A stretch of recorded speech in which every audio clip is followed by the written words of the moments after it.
I'll pass these around.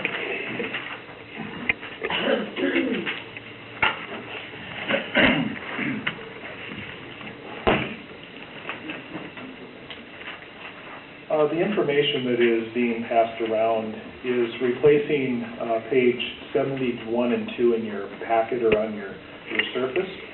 And the reason it's replacing it is what's in the packet was an earlier draft, and it doesn't reflect the action that we're needing to take for this particular item. So wanted to make sure you have the correct information before you tonight.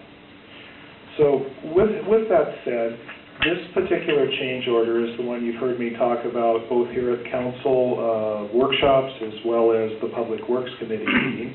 And this is the big change order where the contractor had been impacted by the utility companies not having their infrastructure out of the way of the construction work. And so this is obviously a big number, and it was a big impact to both the contractor and potentially the city. So we've been working through this. Our construction management firm, I definitely want to give a shout out and kudos to KPG. They did a stellar job in documenting and using the documentation the contractor provided to narrow the actual impact from the contractor as well as the financial impact to the city.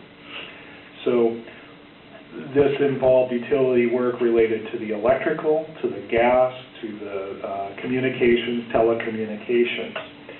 And when we sat down to negotiate this particular change order, the vendor, Icon, and I think it's reflected on page 77 of your packet, it's a little hard to read because this was a ledger-sized sheet, and we've condensed it down just for simplicity's sake.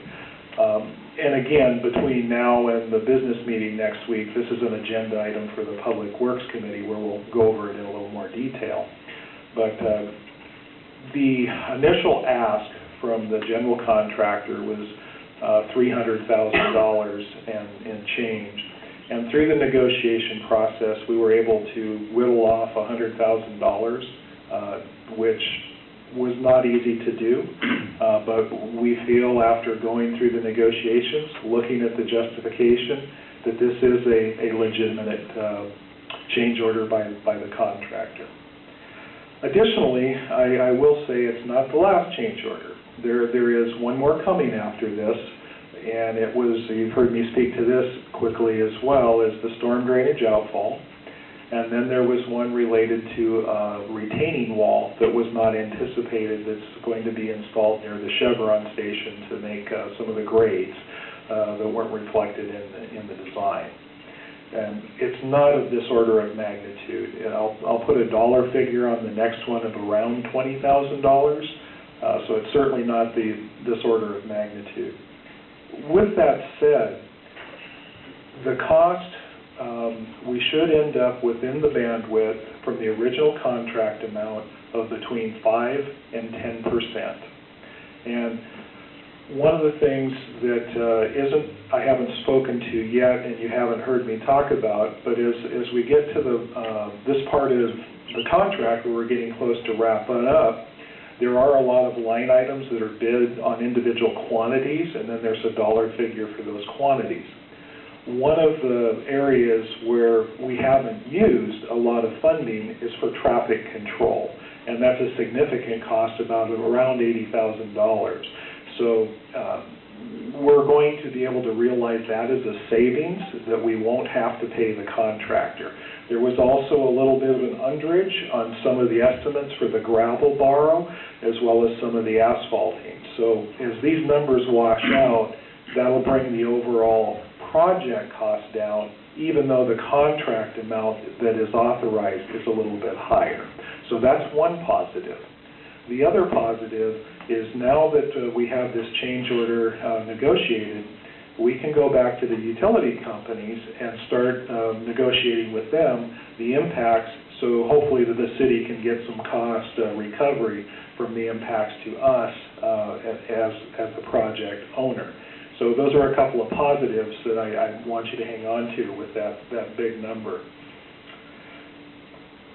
And I think that's just it as far as the summary of this particular change order. So certainly if there's any questions, I'll answer anything you have.